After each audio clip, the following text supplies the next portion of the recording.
Well, this is live from my office. I guess that part you knew. And, when you've got a friend, like so many of you, one of my best friends in life is a scientist. And not just a scientist, but a genius. He's also a tremendous entrepreneur. He's promised to include me in the will. He says I get everything nobody else wants. Um, and of course, that's assuming he dies before me. It's the great Paul Douglas, one of the great weather minds in America and around the globe. Hello, my friend. Hey, Steve Cochran. My wife calls me an idiot savant Oh, without the savant. oh, that's sweet. That Isn't really that is sweet. nice? That's very sweet. All right, so we're in the midst of the holidays here, and so give me a little family tradition. When you were a kid, real tree, fake tree. Real tree. And we had a ping pong table that my dad would set up a little HO scale railroad set. Sweet. And and I was even in my 30s. And is that weird to be playing No, with in your no, 30s? it's great. It's great. But It's very cool. and we would, being mostly German, we would open one gift on Christmas Eve, and then the rest of the gifts, well, there was only one other gift usually on Christmas morning, but we would open a And that gift, would be a sausage. a lot of sausage, Yeah, Lebkuchen, yeah, weird, yeah. weird German stuff. And we would also on Christmas Eve go out and see pretty lights, in the It's neighborhood. nice. It's a nice thing. So yeah, it was okay. How about you? We had the real tree, and we would go out. There'd be one axe. The axe survived my entire youth, and my father would bitch the entire time as we were walking out to get the tree. I think partly because my mother said that we had to go with him, and we went out. He would be hacking away at the tree, and even as a strapping teenager, I go, Dad, let me. I got it. Damn it, back up.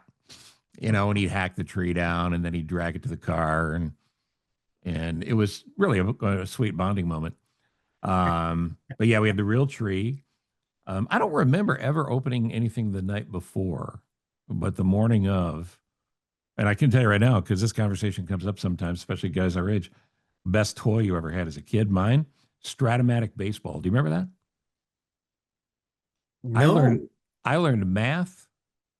I was a math whiz, and it's surprising you haven't hired me at any of your companies.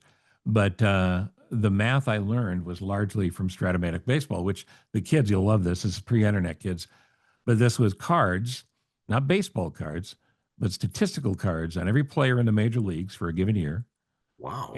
and one set of dice. And you'd roll the dice, and it would correspond to, the player or the pitcher and the card, and you would play a 9 inning game would take 6 months. But it was great fun. It was great fun, and I loved it. And Stratomatic baseball. You had your slot racers, and you had your lawn darts that could kill a neighbor. Yeah, I You had remember the that lawn stuff. darts and getting hit a few times on the head by the lawn darts, which What was your explained. favorite toy though as a kid? I had my spirograph, and again, I was Oh, in my Artie. late 20s, and but it it took me longer just to kind of get up to speed. But Now I remember, and this goes to the scientist in you, but I remember, and you were a little embarrassed by this, and I never thought you should be, but I remember you had a game called My First Manifesto, and it taught you, and it was a cabin you could build in the woods, and it taught you how to write your technology manifesto. You remember that, don't you? is that my Ted Bundy years? What do you Well, it was Ted, but it wasn't Bundy. It was more of a Kaczynski feel. Kaczynski? Yeah. That's what happens if you were to, nah, never Yeah, mind. never mind. Never mind. All Ted right. So, Kaczynski. how many total years doing TV weather? Too many. 40? 40 years About 40 years. in And Minneapolis and Chicago. yeah, Wilkes-Barre, Scranton, outside New York for a national cable network. Minneapolis, two different stations, and Chicago for three glorious years. And in retrospect, I got lucky though that my stint on TV was late 70s to 2008, because today In this world, if you're not showing up here, Yeah, pretty much invisible. you're not needed. People, well, 60, 70 somethings, 80-year-olds are still watching television news, but I feel bad for the kids starting out right now. And I just say, hey, have a plan B, have a plan C. You're going to have to pivot. You're going to have to find other ways to make a living. The days of, Were there minute by minute Nielsen's back then? By the time you got out, because the minute by oh minutes yeah, now. oh Okay, yeah, so you could see, and you're modest, you won't admit this, but I know that it's true. And your contemporary Tom Skilling, who retired a couple of years ago here, same sort of thing. The two things that would pop in a local newscast, and you would see this in the minute by minute. Minute by minute, it looks like a Richter scale for an like an earthquake. EKG. Yeah, or an EKG. That's better. And it would pop for sports, Yeah. probably top story, top of the news. And it would pop for sports, and it would pop for the weather, and it would go straight up, and it would come right back down when it was over. And obviously, in Minnesota, as I've said many times, that's winter for Olympians. That's Olympic level winter. Um, It is gold and medal stuff. so we've already had a cold snap here. And when I say already, it's kind of ridiculous because we are into November. But after a crazy hot summer, Yeah. that saw surprisingly no severe weather, normally in Chicago in the summertime, you'll get 3 or 4 days where you're going in the basement, because there's a bad storm coming through. None of that this time around. But yet it appears we're teed up for an ice cold winter. And I know that you don't actually forecast out of the Farmer's Almanac, but do you have any Which sense of is that? going away. It's It going is? away. You saw that. No. Yeah, the Farmer's Almanac. This is the last Is winter. this another Trump deal with Argentina? Is it going to be the Argentinian Farmer's Almanac? I don't know. I think reading between the lines, it sounded like a financial decision. I'm Ah, just not sure in this day and age. I mean, how many magazines, how many booklets, how many pamphlets do you read? yeah, Again, we have no attention span. If you no. could condense the Farmer's Almanac into like a 5 second And post, yeah. that might work. Well, you're the one that sat at the Marriott on Michigan Avenue in Chicago having breakfast with me years ago, holding up your giant cell phone, which at the time we thought was tiny and cool. And you said, everything's going to this. Everything's going to the phone. It's all going to be on the phone. And I looked at you like you were out of your freaking mind. I am. Turns out you were right. No, wish. So everything you did on television on the weather, aside from the continuing education that you get every day, teed you up for these other companies that you've done, these weather research companies, these weather providing companies, things of that nature.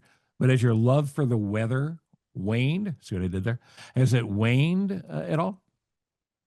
I'm glad you worked waned Mm-hmm. into this Mm-hmm. podcast. I Yeah, really am. a lot of guys don't have that talent. Yeah. It waned here last week, which is waned pretty hard. I'd say you're better than that, but we both know. No, I'm not better. No, I'm still fascinated by the weather. I'm still curious. I'm still learning stuff. You go to college, you get your 4-year degree. I went to Penn State. Let's not talk about the football season, Sure. but you go to learn how to learn and to be able to call yourself a meteorologist. Most meteorologists have a 4-year science degree, Bachelor Mm-hmm. of Science. But in reality, you learn on the job, making forecasts, running to the window every 15 minutes, saying, damn it, why, what happened? Where's the snow? Where's the rain? Where's the sun? Mm-hmm. It's a steep learning curve. You learn by making mistakes and public mistakes. And we know generally when we're wrong, but it's a constant evolution, a constant learning curve. But no, I still love the weather. And it was in the context of if you're a meteorologist, you live the weather, you make your forecast and people hold you to it. And it's almost like people expect perfection in an imperfect world. If you're off by a couple of inches or the timing is off by 6 hours, some people, especially on social media, really let you have it with both Yeah, but barrels. they never, but they, the 90% of the time you nailed it, they weren't going, hey, good forecast, buddy. No, that's Hey, you true. got that one right. They don't acknowledge when you got it right. Well, you're supposed to get it right. But this is in baseball where 3 out of 10 put you in the Hall of Fame. Yeah. You know, you get 7 out of 10 in a climate, or I should say, in a geographical situation like Minneapolis, St. Paul. 7 out of 10, I think, would be a pretty good number. Yeah, we're batting about 88%, See, that's almost nine. 90%. That's for a tomorrow forecast. It, of course, goes down by the time you get to day 7 and beyond day 5, day 7. So the technology is good because here's where I'm going with this. The technology is good. The toys get better and better. You've always been on the cutting edge of that stuff. We've told the Spielberg story before. You wouldn't have 3D weather in your town without Paul Douglas. If you're watching on YouTube, that's him. And if you're listening, trust me, he's there. And the technology and the toys getting better and better. The way you can see things globally that you couldn't see before, better. Is it allowing us by way of climate change to understand and forecast what we're getting into? Because climate change to me, correct me if I'm wrong, climate change to me is trends. The weather is what's happening now. Climate is the trend. Is that right? Yeah, yeah. Um, the weather is CNN. Climate is the History Channel. There you go. We look out the window and we assume that what's happening out our window is happening everywhere. I don't know, somehow that's still in our caveman brains. Climate scientists look at the entire planet over not just hundreds of years, thousands, millions of years, ice core samples, a lot of data. And yeah, I mean, we have the data, we can connect the dots. We know that the weather, all weather now, is being flavored by a warmer, wetter, more volatile climate.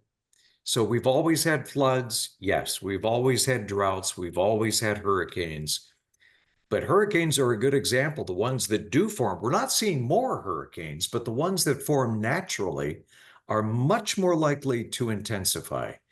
And in many cases, intensify right before landfall. It's called rapid intensification because the water and 92% of all the extra warming from most of that from burning fossil fuels is going into the world's ocean. So, and that's not a model, that's sticking a thermometer in the water. Right.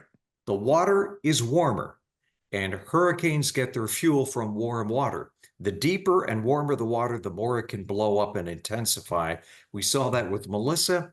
We saw that with Wilma. We saw that with, a long list of recent hurricanes that have impacted Florida. Right before landfall, they go from like a Cat 2 to a Cat 4 almost overnight. And one of the many dangers for people living in Hurricane Alley, well, I lived through a Category 1. It was no big deal. We're going to stay here. It's not a big deal. I don't want anybody looting my house. And I understand that sentiment.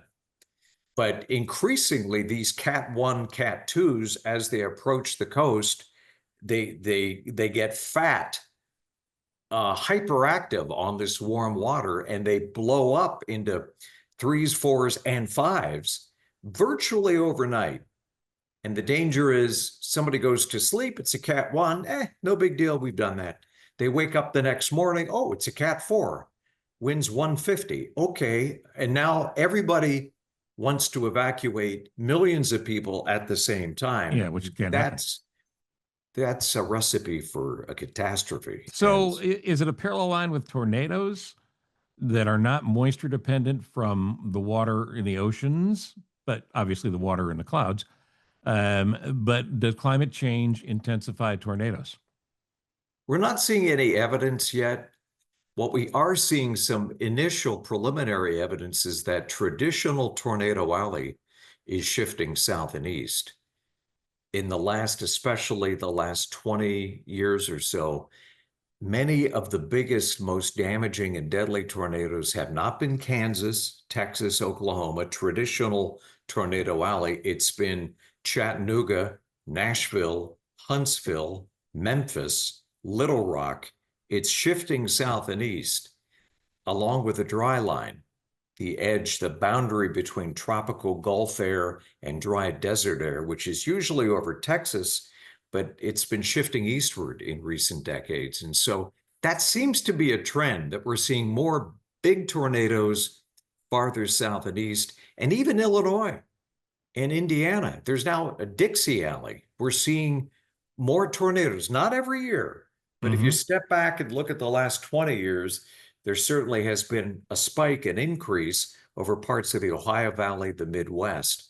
So, but you can't say no, we're seeing more F5, EF5 tornadoes.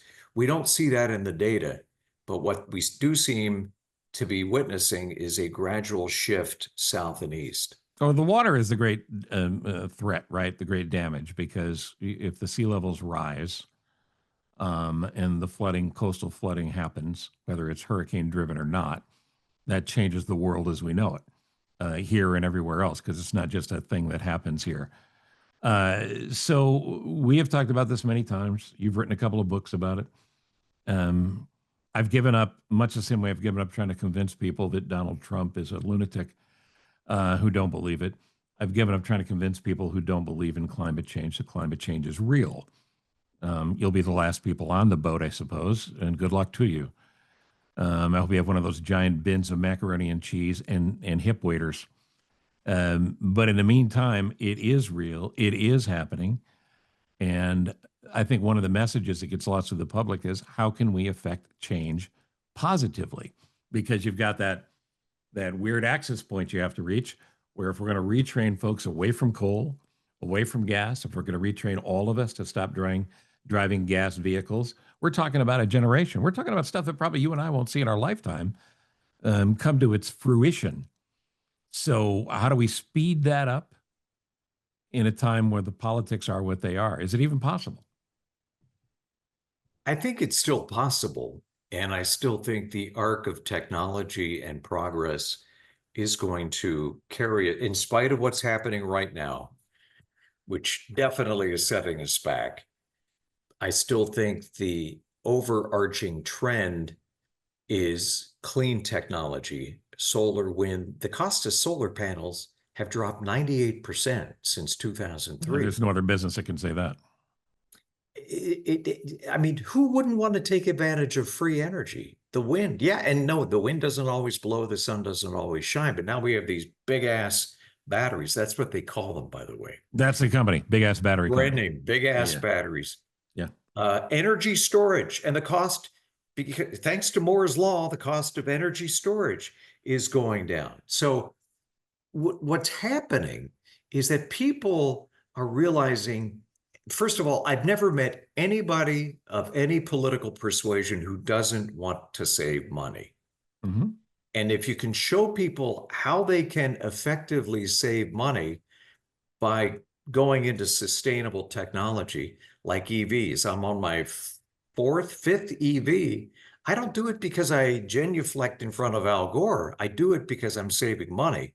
Hmm. A little more upfront, but then over time, over the cost of ownership, you're paying maybe, I'm paying a quarter to a fifth per mile of what I was paying Wow. Did not know putting that. gas into my car. There's no maintenance, virtually no maintenance. Um, so there's an ROI. As an entrepreneur, as a business owner, there's a return on investment that you get when you leverage clean energy and talk to people that have solar panels on their rooftops. I But mean, what why you're do we do saying, that? and again, you just always do this, and this is a positive statement. Sounds like I'm accusing you of something. You always do this where you say something that clears up something that hasn't been said well before. And to me, it sounds like what you're saying is it's like teaching a kid to eat vegetables. If you can trick the kid into eating vegetables, the net benefit's going to be great. What you're saying, or what I'm hearing you say, is that if we sell the idea that you're going to save money, the net benefit is going to be we're not all going to die in the great flood. Well, Noah? Oh, sorry. paging Dr. Noah. Um, Is that do I have that right? Is that yeah, I think like anything, the inflection point, it's all about cost. If you can do something for less money and less hassle, your insurance comes down. Um, Less fuss. I mean, once you've charged a vehicle in your garage, And you don't have to be standing like a schlump at the gas station in January when it's 10 degrees. It changes your whole feeling about refueling a vehicle. And I realize not everybody has a garage. I get that. And we need much better solutions for people who don't have garages or who live in apartments. These are not insert, we sent men to the moon. I think we can figure this out over time, how it can be equitable, how everybody can participate. Well, and there is no other planet. That this is another thing people need to Actually, there understand. is. There But no, right there's behind. there's thousands of other planets like Earth out there. I'm an absolute believer that we're not alone. It's insane to think that we are. But having said that, Elon Musk has not invented a big enough bus to get us all off the planet at the same time. And if we're flying people off at 10 or 12 a clip, a couple are going to get left behind. So you better take care of what we have here before it's too late. And there's a lot of screaming, the sky is falling, the sky is falling. There's folks who are saying it's already too late. The ocean water temperatures have risen to a point we can't turn it back. That screaming doesn't help either. But we've got to move the ball. It's got to be more than talk. We've got to move the ball. We need to elect people who have a respect for science. I'm a Christian. I have As faith am I. in something more than science, but the data is overwhelming. Our activities are, in fact, warming the atmosphere, warming the oceans, melting ice in Greenland, Antarctica. I mean, we can measure it. The shrinking glaciers, um, ski resort, I think it was Austria, just they totally brought everything down. They decommissioned everything, including the ski towers, because they can't open up in the winter. There's never sufficient snow. That didn't happen 30, 40, 50 years Right. ago. But, here's the thing. The atmosphere doesn't care about our opinions, it just doesn't care about our political talking points. The atmosphere responds to physics, and we've nearly doubled the concentration, doubled, of CO2 and methane over the last 250 years. And there have been times previously, hundreds of millions of years ago, where these changes took place over many thousands of years. And as CO2 goes up, the temperature goes up. CO2 goes down, temperatures go down. Yes, we have ice ages. In fact, statistically, we should be going into an ice age right now. The last one was what, 18,000 years ago, but no, temperatures are trending upward. Doesn't mean that every spot on the planet is warmer than average today, but if you average things out, look at the entire globe, not just look out the window, yeah, it is warming up, and we should probably face this. I know a lot of young people that have climate anxiety, people who decide not to have kids because they're afraid of what's going to happen to them. I guess I don't think it's the apocalypse. I think it's going to be a slow drip, drip, drip. We're seeing more of these billion-dollar disasters. The wildfires out west are burning hotter, Yep. faster, lasting longer. Look what happened in LA last winter with the Right. Palisades fire in Altadena. And we're going to be seeing more of that. And we're going to be seeing more supersized hurricanes hitting the Gulf and Florida and the East Coast. And do we have the money? Is FEMA even a functioning entity right now? That, God forbid, a Category 4 hurricane strikes Charleston or Miami or Houston, and it's $100 billion disaster. Do we have the money to be able to rebuild, or are we going to have to abandon certain stretches of the Gulf because it's too expensive? Yeah, it's not hyperbole. The idea that Miami would suddenly become an outpost, the Keys would be gone, all of those things that can happen in our lifetime. Well, think Um, Venice, and yeah, Venice has made it work for them. But I mean, is Miami going to be Venice-like in 20, 30, 40 years, where you need gondolas to get around? I don't know. I don't pretend to know. But the sea levels are rising. The ice melt in Antarctica is happening much faster than even the experts thought it would. what does this So mean for penguins? I'm bullish on penguins. Yeah, and I don't mean the Pittsburgh Penguins. I mean literal penguins. I mean, the penguins aware? Are they blissfully, waddling around going, well, we mate for life? I mean, we got that going for us. I I mean, would say penguins aren't on the dating sites. They don't have to be. Find one, stick with it. I hadn't thought about this, and for good reason. I really had not given this a lot of thought. Like the bottom line is this: Penguins. the midterm elections are next year. They're less than a year away now. And I would love to look you in the eye and tell you, listener, or look you in the ear in some cases, and tell you that there is a rash of common sense candidates who are coming forward, who understand the danger we're talking about, and are willing to bet their political careers on it. There needs to be a purging of the elderly. There needs to be term limits. There needs to be a changing of the guard. Pick your cliche And for all of this to work. campaign finance reform. That's number Oh, one. Citizens United, corporations are people. No, No, no, I'm no. sorry, that's utter bullshit. And Yeah, that needs to be reversed. And how we do that, I don't know. But the amount of money going into these campaigns now. it's insane. You're talking about the estimate is 2 billion with a B, $2 billion for the next presidential election. It's insane. It's just We have to absolutely get insane.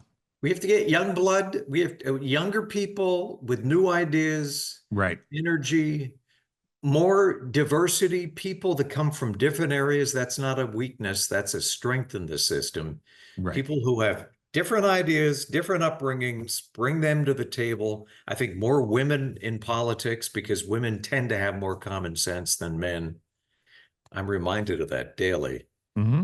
but I think there's some truth to that. Yeah, we need So do fresh I. blood. We need people who don't vilify scientists. It's one of the great tragedies that was amplified by COVID, and it's the dumbest thing I've seen, maybe in my lifetime. I don't get on a plane, go to the cockpit, and say, I saw a YouTube video. I'll take it from here, fellas. Um, Yeah. Experts, and the title of expert comes from repetition of a skill to the point where you earned the word expert along with your name. Whatever you do in life, if you're good at it, Yes. you only are good at it because you did it a Yeah. lot. I And don't for do that to my people, plumber or my no, electrician or my no, roofer. no. I did. Yeah. But somehow, and that's the case too with climate, because people are, well, I look out the window, I monitor the weather. I know a thing or two about the weather. So therefore it makes me an expert on climate change. No, it does not. And I'm not an expert, I'm not a climate scientist. I'm a meteorologist who has seen the effect of a warming climate on the weather. The weather increasingly is playing out of tune. The growing season is longer. Winter over the northern states, we are increasingly seeing more rain, more ice, less snow, more variability. Um, Flooding. Again, you may not acknowledge climate change. You may not believe it's happening, but your insurance company does. Yeah, because they And won't that's insure why you. your rates, why your premiums keep going up, because more hail, more flooding, more extremes. And yes, everything costs more to fix if you have to reconstruct your home. But the data is there for people who take the time to look. It's easier just shouting a political talking point, though, that you hear on TV. Well, and But somewhere in dinosaur heaven, there's a Tyrannosaurus Rex looking back, going, "What the fuck is wrong with you people? Were you not paying attention? Shit happens." it makes people uncomfortable, okay? You're saying that our actions may be influencing the climate and therefore the weather. That's that's pretty heady stuff, kind of Yeah, then scary people go, stuff, people right? go, "I don't like that." They grab the remote and they want to know where Love Island is. Well, Uh, yeah, yeah, we've distracted ourselves to death, and social media has not done us any favors. Our no. attention spans are less. Fewer people are doing a deep dive, actually looking at the data on anything, whether it's vaccines or climate or, pick the topic.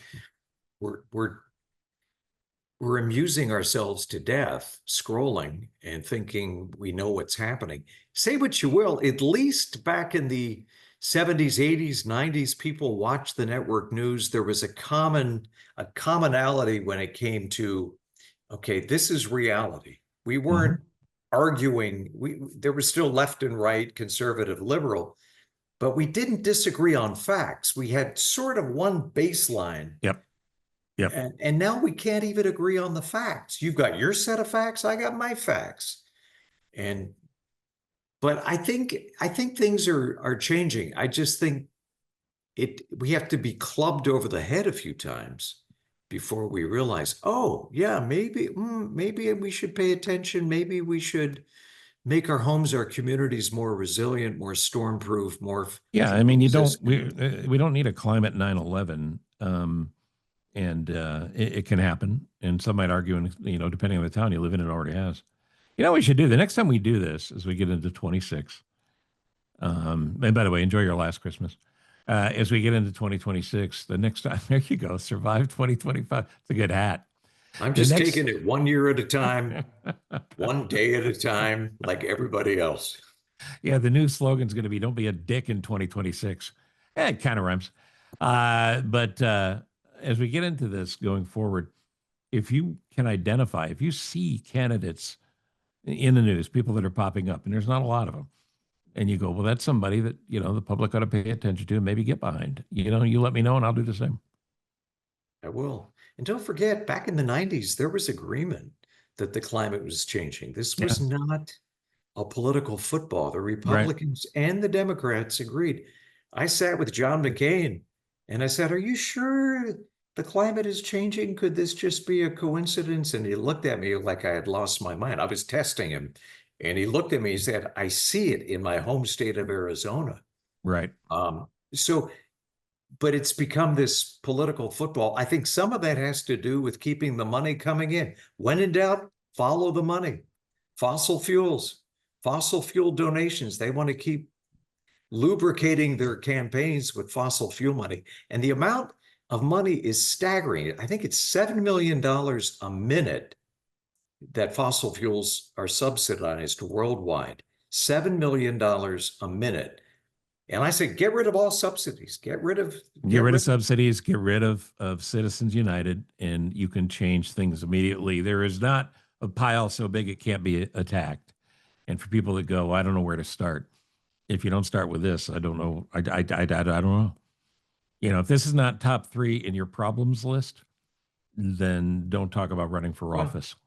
if you're not a little bit paranoid about what's going on, you're not paying attention. And a lot of people are paying attention and connecting the dots. And it's just sad as human beings, sometimes we need to be jolted out of our uh, stupors. You know, we live in our bubbles.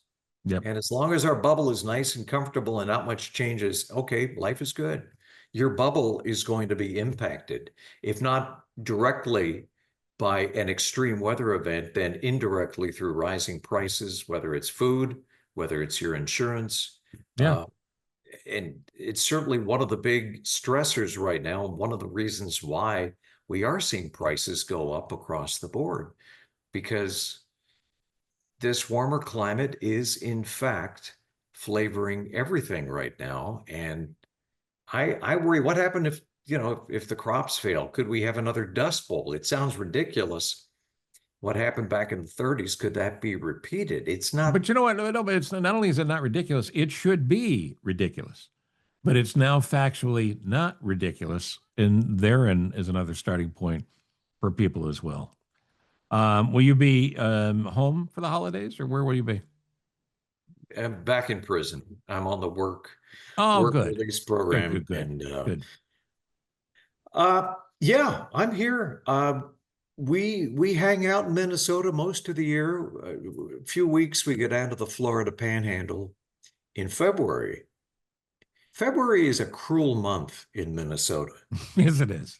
I It, remember it as well. you recall, Yeah, it wasn't much better in Chicago. Little better. Stuff was growing in Chicago that doesn't grow up here.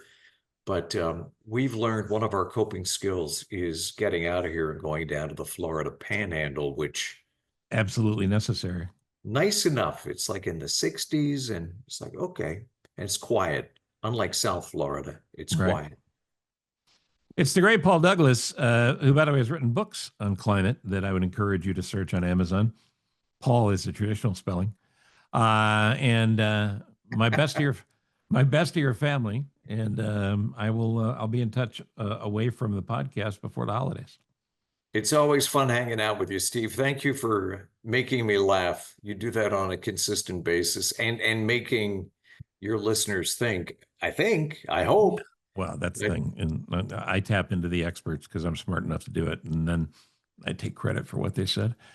Um, so thank you for this. By the way, this is all produced by Ross Cochran, live from my office. And anything but politics, those are produced by Ross Cochran. Thank you, Ross, for that. And go to cochranshow.com for everything, including Paul's social security number if you're trying to hack him. Thank you, buddy. I'll be in touch. all right, stay out of trouble. Yeah, right.